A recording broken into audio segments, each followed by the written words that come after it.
नमस्कार साथियों, में रवीश कुमार आज फिर हाजिर हैं।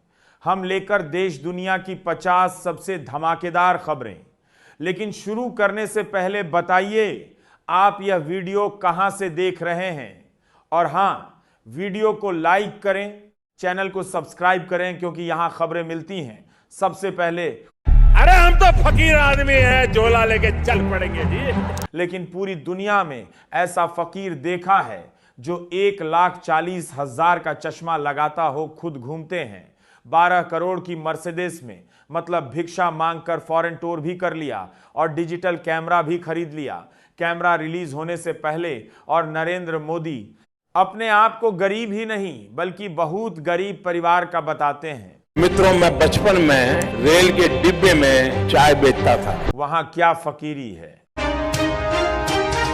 अब देश और दुनिया की बड़ी खबरों पर नजर डालते हैं। मध्य प्रदेश कैबिनेट के बड़े फैसले, आज रात 12 बजे तक प्रदेश में ट्रांसफर किए जा सकेंगे।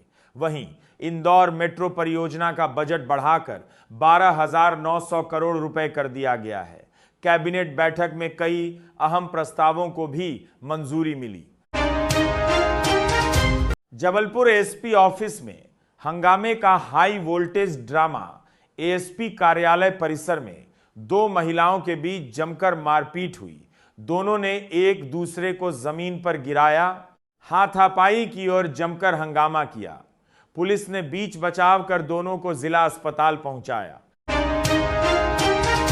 राम मंदिर से जुड़े कर्मचारी के घर सोना मिलने से मचा हड़कंप। राम मंदिर के कर्मचारी टिन्नू के घर से सोना मिलने के बाद जांच तेज हो गई है। निर्माण प्रभारी का भतीजा भी जांच एजेंसियों के रडार पर है।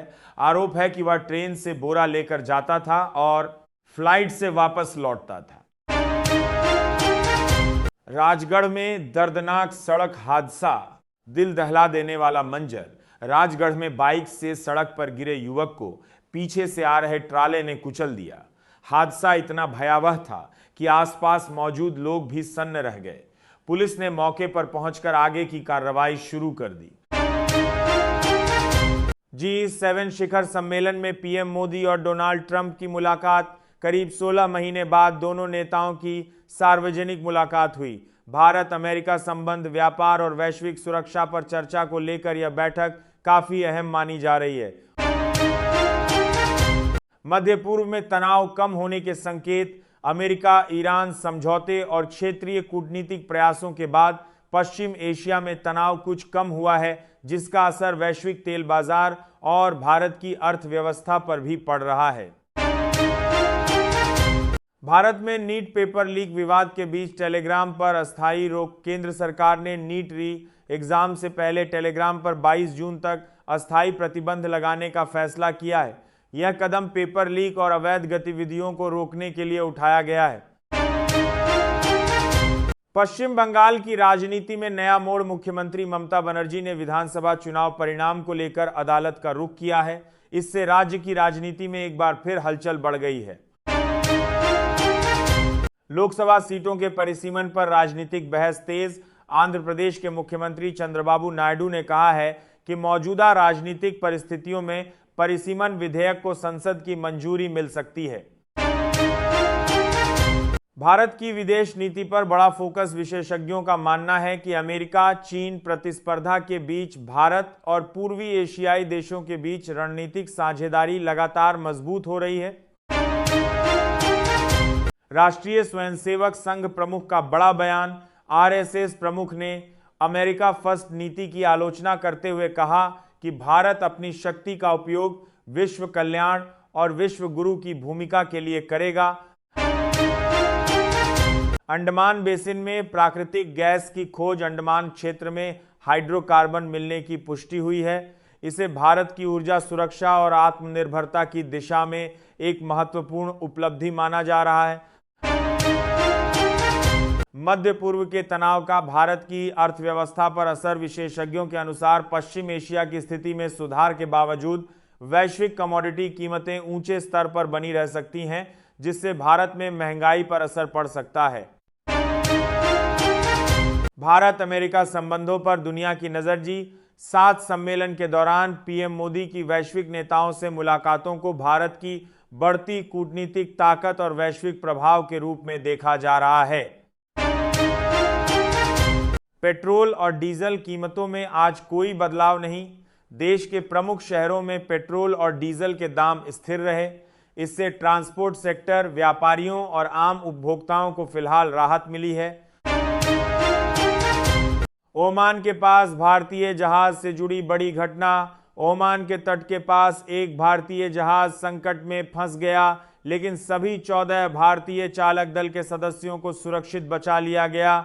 यह समुद्री सुरक्षा और भारतीय व्यापार के लिए महत्वपूर्ण खबर है। भारत की वैश्विक नवाचार शक्ति की फ्रांस ने सराहना की। फ्रांस के राष्ट्रपति मैक्रो ने भारत को इनोवेशन का देश बताया। इससे अंतर्राष्ट्रीय निवेशकों का भरोसा बढ़ने और भारतीय स्टार्टअप इकोसिस्टम को फायदा मिलने की उम्मीद है। पीएम मोदी की स्लोवाकिया यात्रा पर दुनिया की नजर। फ्रांस दौरे के बाद पीएम मोदी स्लोवाकिया पहुंचेंगे, जहां व्यापार, रक्षा और निवेश से जुड़े महत्वपूर्ण समझौते हो सकते हैं। यह भारत के वैश्विक संबंधों को मजबूत करने की दिशा में अहम कदम माना जा रहा है। रोजगार बाजार में एआई और डिजिटल स्किल्स की मांग बढ़ी। भारत और दुनिया भर में AI, data analytics, cyber security और डिजिटल टेक्नोलॉजी से जुड़ी नौकरियों की मांग लगातार बढ़ रही है। छात्रों और नौकरी तलाश रहे युवाओं के लिए यह बड़ा अवसर माना जा रहा है। पीएम मोदी ने कहा, भारत अब सिर्फ उपभोक्ता नहीं, समाधान देने वाला देश।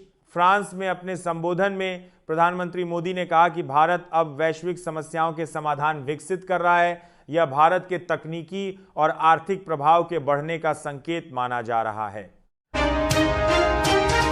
G7 बैठक में भारतीय नाविकों और समुद्री सुरक्षा का मुद्दा अहम। मिडिल ईस्ट में तनाव के बीच भारतीय नाविकों की सुरक्षा और समुद्री व्यापार मार्गों की सुरक्षा पर अंतर्राष्ट्रीय स्तर पर चर्चा तेज हुई है। भारत इस मुद्दे को प्रमुखता से उठा रहा है।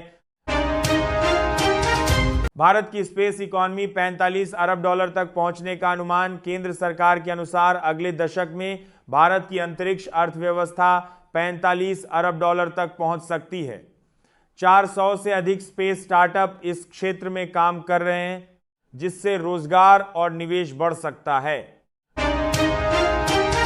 ग्रीन एनर्जी सेक्टर में निवेश बढ़ने के संकेत। बायो एनर्जी और स्वच्छ ऊर्जा को भारत की विकास रणनीति का महत्वपूर्ण हिस्सा बताया गया है। इससे किसानों को अतिरिक्त आय और ग्रामीण क्षेत्रों में रोजगार मिलने की संभावना है। उत्तर प्रदेश में 10 करोड़ से अधिक मजदूरों को डिजिटल प्लेटफॉर्म से जोड़ने की तैयारी। राज्य सरकार ने डिजिटल लेबर चौक पहल को आगे बढ़ाने की घोषणा की है। इससे मजदूरों को रोजगार और सरकारी योजनाओं का लाभ आसानी से मिल सकेगा। कृषि और खाद्य निर्यात क्षेत्र में नए अवसर। कृषि उत्पादों के निर्यात को बढ़ाने और किसानों की आय बढ़ाने के लिए विभिन्न योजनाओं पर काम जारी है। विशेषज्ञों का मानना है कि वैश्विक बाजार में भारत की हिस्सेदारी बढ़ सकती है। छात्रों और युवाओं के लिए टेक्नोलॉजी आधारित नौकरियों की मांग बढ़ी। AI, cyber security, data analytics और डिजिटल टेक्नोलॉजी से जुड़े क्षेत्रों में भर्ती की मांग लगातार बढ़ रही है। विशेषज्ञ युवाओं को नई तकनीकी स्किल्स सीखने की सलाह दे रहे हैं। भारत ने दुनिया के सामने अपनी डीप टेक ताकत दिखाई। फ्रांस के नीस में आयोजित भारत इनोवेट्स 2026 कार्यक्रम में भारत ने एआई, स्पेस, सेमीकंडक्टर और डीप टेक क्षेत्रों में अपनी उपलब्धियां पेश की। इससे विदेशी निवेश और रोजगार के नए अवसर बढ़ने की उम्मीद है। भारतीय कृषि क्षेत्र में डिजिटल तकनीक का उपयोग बढ़ा। नई रिपोर्ट के अनुसार कृषि क्षेत्र में डिजिटल तकनीक, किसान सहायता योजनाओं और रिकॉर्ड उत्पादन ने ग्रामीण अर्थव्यवस्था को मजबूती दी है। किसानों तक तकनीक पहुंचाने पर विशेष जोर दिया जा रहा है। किसानों के लिए संस्थागत ऋण और समर्थन योजनाओं का कृषि क्षेत्र में किसानों को आसान ऋण, एमएसपी खरीद और आधुनिक खेती की सुविधाओं का दायरा बढ़ाया जा रहा है। इसका उद्देश्य खेती की लागत कम करना और आय बढ़ाना है। उत्तर प्रदेश में 10 करोड़ मजदूर डिजिटल प्लेटफॉर्म से जुड़ेंगे। डिजिटल लेबर चौक पहल के तहत 10 करोड़ से अधिक श्रमिकों को रोजगार और सरकारी योजनाओं से जोड़ने की तैयारी की जा रही है। इससे मजदूरों को काम खोजने में आसानी होगी। राष्ट्रीय श्रमिक रजिस्ट्री बनाने की तैयारी। केंद्र सरकार देश भर के श्रमिकों का डिजिटल डेटाबेस तैयार करने की दिशा में काम कर रही है। इससे मजदूरों को सामाजिक सुरक्षा और सरकारी योजनाओं का लाभ तेजी से मिल सकेगा। भारत की स्पेस और टेक इकोनॉमी पर निवेशकों की नजर। स्पेस टेक्नोलॉजी, एआई और स्टार्टअप सेक्टर में भारत की बढ़ती क्षमता के कारण अंतर्राष्ट्रीय निवेशकों की रुचि बढ़ रही है। इससे उच्च कौशल वाली नौकरियों में वृद्धि की संभावना है।